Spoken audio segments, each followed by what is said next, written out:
Assalamualaikum warahmatullahi wabarakatuh. Perkenalkan, nama saya Ristania Rahayu. Di sini saya akan membahas mengenai Ikhwanul Muslimin. Yang pertama yaitu tentang sejarah Ikhwanul Muslimin. Ikhwanul Muslimin didirikan oleh Hasan al-Banna di Mesir, yaitu pada tahun 1928, yang mana berisikan politik fundamental Islam, yaitu suatu kewajiban untuk mendirikan negara Islam kembali, serta penolakan terhadap pengaruh budaya Barat dari segi politik, ekonomi, sosial, dan budaya.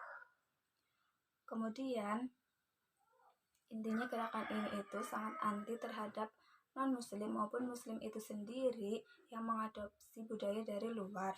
Adapun praktek-praktek kekerasan biasa terjadi demi tercapainya tujuan tersebut, seperti pengkafiran penguasa dan praktik dinas kerahasiaan. Adapun gerakan ini juga pernah menggulingkan kekuasaan monarki Mesir yang pro terhadap Inggris.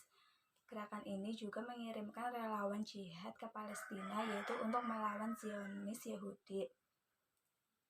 Kemudian, kata fundamentalisme ini disematkan oleh rezim Gamal Abdul Nasir, yang mana mengatakan organisasi ini terlarang, bahkan pemimpinnya itu bisa dipenjara, dihukum, bahkan dieksekusi mati.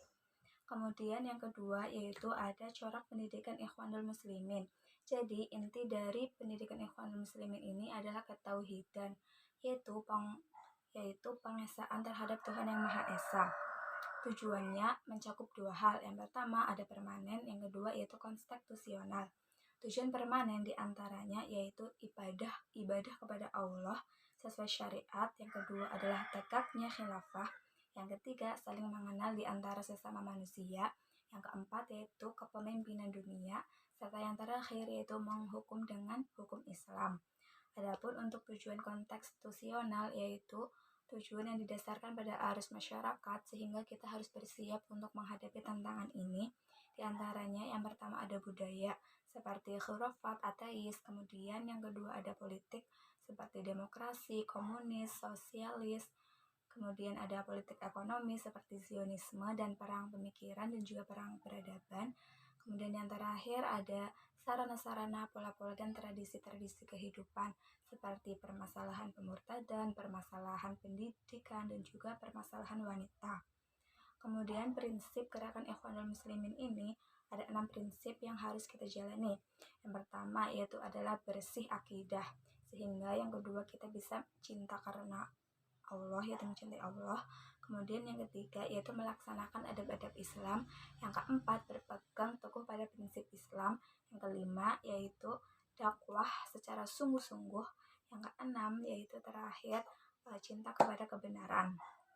Adapun untuk kontribusi Ikhwanul Muslimin bagi pendidikan Indonesia ini terdapat 3 yang saya rangkum. Yang pertama yaitu ada modernisasi pendidikan di Indonesia sesuai syariat, sehingga banyak lembaga pendidikan seperti IAIN, ada UIN, dan juga ada universitas-universitas Islam yang tersebar di Indonesia.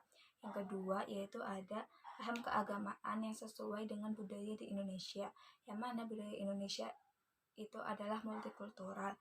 Dan yang terakhir yaitu kontribusi untuk mewujudkan moderatisme